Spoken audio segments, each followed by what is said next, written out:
I have to admit, talking about state-owned enterprises always makes me perplexed. Why? This is what I'm going to explain to you in the next couple of minutes. I'm Henrique Schneider, and I'm the Chief Economist of the Swiss Federation of Small and Medium Enterprises. I'm going to talk about three things: state-owned enterprises and new public management. Where's the third? Well, something is missing here. And the missing piece is that explains at least the perplexity, but doesn't make things any easier. Let's start with two things. First, I'm not going to talk about the big state-owned enterprises, the behemoth that you see in Asia, like Temasek Holding in Singapore or Sinopec in China. I'm going to focus on Switzerland, not only because I am from Switzerland, but it shows that even those countries that are relatively highly rated in things as new public management, corporate governance, and so on, have severe problems with state-owned enterprises. Why is that so? Let's begin the story with new public management. New public management is a philosophy or an approach that came out of business studies. They looked at the government, and the government provides a lot of services: electricity, telecommunications, water, garbage collection, and so on. And these people looking at the state through this perspective of business studies said, well, these services could be provided by companies with business cases. And the moment you have a company and a business case, you have this impulse for innovation, you have this striving for creating value for customers and owners. So let's let the state provide services via public companies or state-owned enterprises. They came up with a nice little model, and that's what we usually do in economics. We come up with nice models trying to systematize the ideas that we have about providing services by the government, but in the form of a company. So we have on the one hand the objectives and outcomes, political objectives and social outcomes. We have the outputs, which are the services we want to provide, and we have the means. And the idea here is if you put this in the form of an enterprise, you will align some economic desiderata like effectiveness, efficacy, and efficiency, and so on. You will make the state an entrepreneur, and you would put people with an entrepreneurial mindset in generating these services, in achieving these objectives and outcomes, and in economizing on the means and resources. And by putting people with an entrepreneurial mindset in there, you will also be unleashing innovation and value creation. This is the big rationale behind new public management. And it worked a little bit. It worked. Look at telecommunications. 30 years ago, telecommunications was perceived to be the domain of government with a political objective, with an outcome, which was the approvisionment of telecommunications for the whole society, with services like phones. And then these new public management people came to the idea, let's create telecom companies that are state-owned or partially state-owned, but then by being companies, they will be able to innovate. They will be able to develop business plans, differentiating service level, price levels, and so on. And that happened. Most European telecommunications companies have this government background or came from government. And we have to admit, they have been able to innovate. They have been able to develop business models. They have been able to create value for customers and for their owners, especially for government. However, the telecommunications sector might be the only one where this really worked. If you look at other typical state-owned enterprises in Europe, and especially in Switzerland, like garbage collection, like pension plans, like electricity production, like uh, electricity generally, they have not been able to capture this innovation premium. They have not been able to create more value than they would have if they had remained state. Why is that so? What is the missing piece that explains why state-owned enterprises very often do not work in the way we want them to? The missing piece is agency. Agency is a core idea in economic theory. As core as it is in economic theory, it got forgotten in the model of new public management because the very premise that they have, that if you put people in there with an entrepreneurial mindset will lead to entrepreneurialism, is a problematic premise. Why? Every time that you have so-called principal agent problems, you have the agent that does something else or different to what the principal wanted it to do. The principal is the one that gives the task, that formulates the task, and the agent is the one that operationalizes and implements the task. Now, the agent has an agenda of her or his own. More than that, the agent knows more about the operative processes because the agent is tasked with running it, implementing them. And the agent very often uses this knowledge, this prime access to its own advantage, even against the principal. In the case of state-owned enterprises, it goes even further. The agent uses its advantages, and the principal has zero incentive to counter it. The agent, the people in these companies, can use the companies to do a lot of stuff, and at the end, the principal, which would be the government, has zero interest in curbing these activities. Why is that so? Because the agents usually balance very well between their own agenda, which they want to follow, and creating the image of serving the government at large. And the government has no interest with interfering with anyone that has this image of being serving the government. Let's look at two examples from Switzerland. Two examples. I know now that you don't know the companies that I'm going to, to name, but that's part of the example. I just want to show you how it works. Here we have an example from the electricity sector. I have here just three companies. They are all state-owned companies. They are all electricity providers. Here, BKW from the canton or federal state of Bern, EKS from the federal state of Schaffhausen, and Groupe E from the French-speaking part of Switzerland. These are state-owned enterprises. They are owned by their cantons. What do? They have monopolies, which is okay. They're supposed to have monopolies. They have a state guarantee. They cannot fail. They are too big to fail. No problem. They get money from the state if they need money. Okay. It's part of being state owned. Your owner is a very generous one.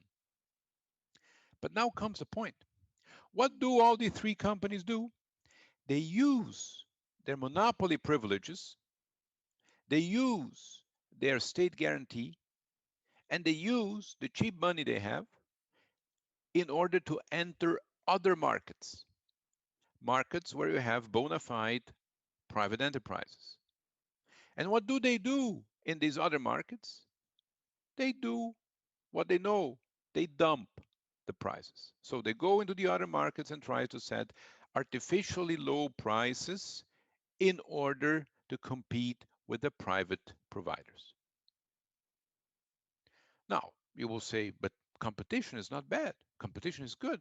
Yes, competition is good. But think about the system behind it.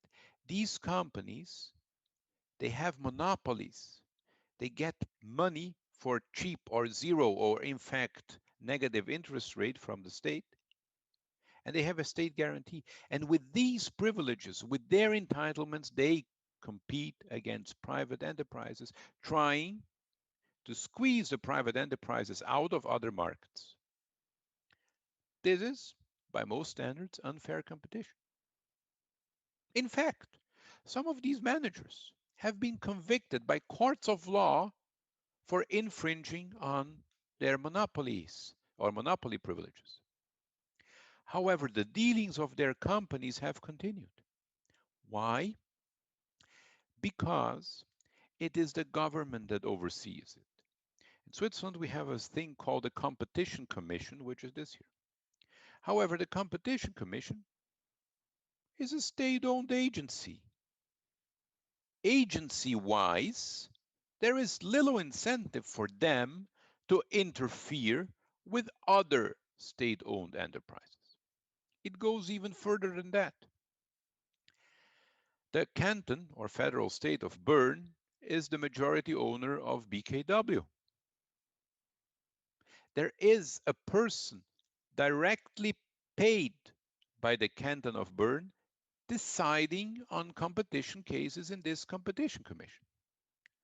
So the owner of BKW has a seat in the competition commission. It is highly unlikely that this is a good incentive for the competition commission to really curb the activities of the enterprise. The same owner has a seat in the decisive body. And this is not just a bizarre example. This happens in all sectors and not only in Switzerland. This happens all the time. It is not only a conflict of interest of the government, it is ingrained in the agency structures that you have no incentive whatsoever to curb your state-owned enterprises. Some people might say, yes, this is an economic problem, but it's not really a political problem. And let's go into the political problem. Switzerland has a lot of state-owned insurers or state-owned pension plans. Here, three examples. Suva is an insurance company owned by the state. Compenswiss is a pension plan owned by the state. Publica is a pension plan owned by the state. They formed an association called SVVK. Sorry for this abbreviation in German. It's also not important to know what it stands for. It's important to know what they do. This association wants to put pressure on companies to be ESG, environmental social governance, to conform to ESG. So this is an activist association pushing companies to be ESG. The problem is not being an activist association. The problem is not ESG. The problem is that the state-owned enterprises created this association. So what they are doing here is a politicization of investment decisions. State-owned enterprises form an association in order to intervene in the market, to be more ESG. Now, Switzerland is not a place without any ESG laws. There is a lot of laws, and all companies abide by them. And if not, they face consequences. What these three state-owned enterprises do is they want the companies to do more than the law. So we have here a typical case of this soft regulation that is ingrained in most governments. The government, instead of making a new law, tells his companies to intervene in the market. And when they intervene, everyone says, oh, but it is the market because these are companies. Formally, yes, but they are here working on behalf of government. So the government here is using the agency in a different form. It's using the agents to do something that is otherwise politically not legitimate because it has not been approved by parliament and in our case by the people. It goes even further. This association has exclusion lists. What is an exclusion list? It's a list of companies in which they do, its members do not invest. So if a company is found not ESG appropriate, it's put on the exclusion list. It means that the insurer and the two pension plans exclude this company from investment. Now, if you ask yourself something about competition, then you know this is a cartel. It's a cartel. So we have state-owned companies not only intervening in the market, but cartelizing. Do they have to fear something? No, because the government has no incentive whatsoever to curb their activities. And even if the activities is detrimental to the market or illegal in the case of a cartel, it's illegal, the state has no interest whatsoever in curbing this.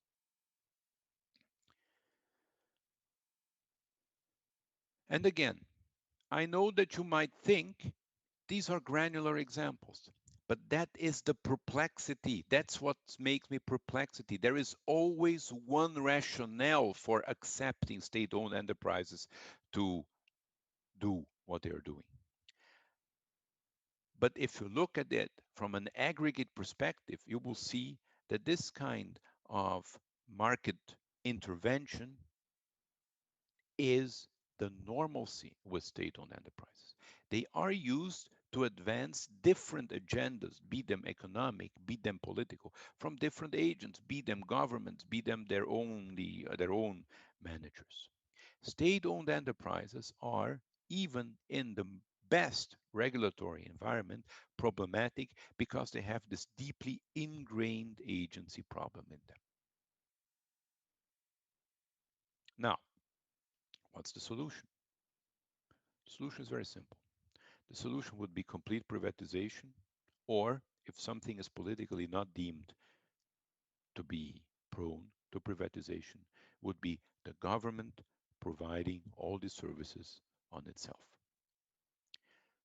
The price that we pay for state-owned enterprises, I mean, the price that we pay as a society, as taxpayers, as an economy, is too high in comparison for the only small incremental advantages that we have from them, from their innovation or from their business plans. New public management was a good idea and is a good theoretical idea, but by missing the key component of agency creates costs that at the end is paid for everyone in the society. Thank you and have a great free market roadshow.